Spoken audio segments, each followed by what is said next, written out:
Фәния Ғабидуллина. Яшьлек хатасы. Кызының кайтуын түземсезлек белән көтеп алды ана. Ничек сүз башларга? Әллә хатны гына укытыргамы? Бу сөйләшүгә әзер түгел иде Илсөяр. Аның яшьлек хатасы, үкенечләре мәңгегә сер булып калыр төсле иде. Әнием, авылдан хат килмәдеме? Әллә кайчан язып салдык дип әйттеләр. Хәбәр юк та юк диләр, дип сөйләнде кызы. Сүзсез генә бүлмәсеннән алып чыгып, кызына конверт тоттырды ана. Үзе кухняга кирип китте. Күп тә үтмәде, берни булмагандай Илдария әнисен кычып алды да, «Ризасыңдыр бит, әнием», дип күзләренә карады. Кызының карашында бер мәлгә шелтәләү чагылды.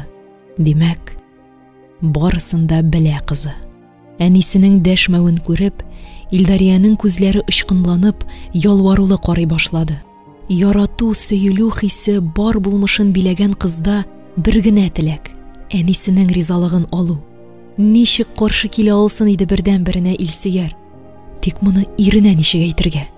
Ул бит әнә әллә нинди планнар белән яши. Диплом алу белән кызын чит илгә җибәрергә, нәсел ыруы үзенекеннән ким булмаган кешегә кияүгә бирергә.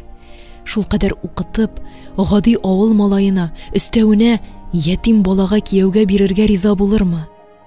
Авыр уйларын кызы бүлде. Әтием күптән риза. Туй үткәрү белән Сөяргөлне укырга кертәм диде. Бирнә итеп фатир алып бирәм диде, дип тезеп китте ул. Туй мәҗлесен Мәскәүдә үткәрергә булдылар. Татар байы моңа ярты мөлкәтен түкте. Менә тантаналы көн. Илсөяр бер эшкә дә кысылмады. Аның нидер эшләргә хәленнән дә килмәде, кулы да бармады. Үзен төш күргәндәй хис итте. Кунакларның котлавында, кызын мактап, аның кулын кысуларында ишетмәде, туймады. Рәхмәт кодагый, улым бәхетенә шундый кыз үстергәнең өчен, дип ап-пак чәчле бер иренең кулын учларына алганда айнып китте ул. Нинди рәхәт җылылык бу кулларда, нинди ягымлы таныш тавыш. Шулай уйлап та бетерде, ирнең һәм Илсөярның күзләре очрашты. Төпсез зәңгәр күлгә чумды менә Илсөяр. Тәне буйлап рәхәт дулкын йөгерде. Аларның бу күрешүен бөтен галәм күзәтәдер кебек тоелды. Кырт чаккандай кулын Илдар учларыннан тартып алды. Кабаланып кына нидер әйтте. Ни әйткәнен үзе дә аңламады. Илдар яныннан китәргә теләсә дә, аяклары тыңламады. Күзләре һаман Илдарда иде. Илдар берни булмагандай, йөзенә бәхетле елмаю чыгарып, нәрсәдер сөйләде дә сөйләде. Ишетмәде аны Илсөяр. Миен бары бер сорау бураулады. Моңа кадәр мин бу карашларсыз, бу зәңгәр күзләрсез ничек яшәдем микән? Туй тәмам. Яшьләр сәяхәткә китте. Илсөяр үзен кая куярга белмәде. Ире дә аның таркаулыгын сизде. Ул үзенчә юрады. Әнисе, кызны кияүгә бирү җиңел түгел шул. Йончыдың да бугай. Әллә син дә берәр ял йортына барасыңмы? Иртәгә үк путевка алып кайтам. Иренең бу тәкъдимен Илсөяр тиз эләктереп алды. Ял йортына түгел, авылыма, әнием янына кайтасым килә. Туйга да килә алмады. Һәм иренең ризалыгын алып, туган якларына юл тотты Илсөяр.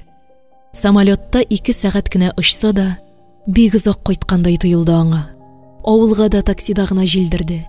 Тәмле тузан исе килеп торган урамга кергәч, туп-туры Илдарларга китте. Уйлап түгел, аяклары үзе алып барды аны бу йортка.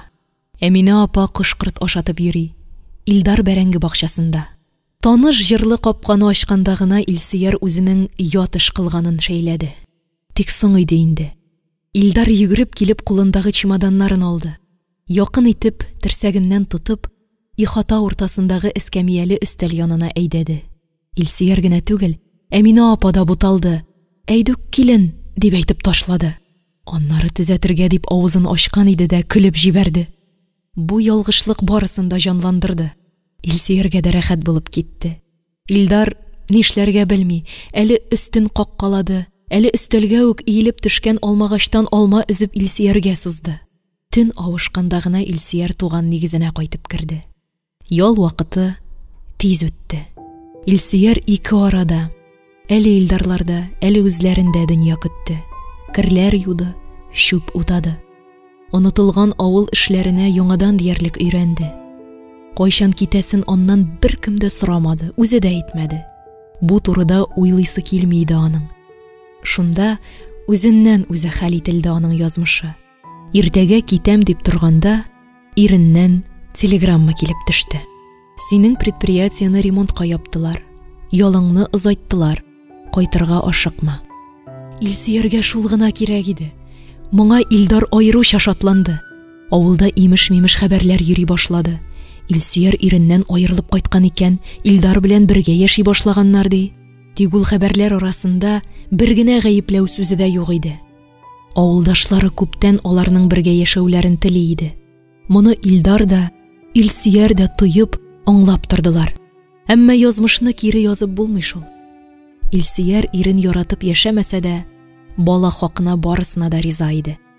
Илдарның зәңгәр күзләре белән туйда очрашканнан соң әллә нишләде дә куйды. Шушы халәте кыллыгында әллә нинди батырлыклар эшләргә әзер иде Илсөяр. Илдарының «Кал, Илсөяр, минем янда гына» дигән сүзләре дә тәвәккәллек өстәде. Илсөяр әнисе белән киңәшләште дә иренә хат язды.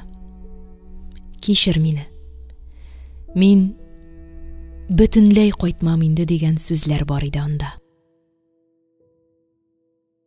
Резидә Сәләхова укыды.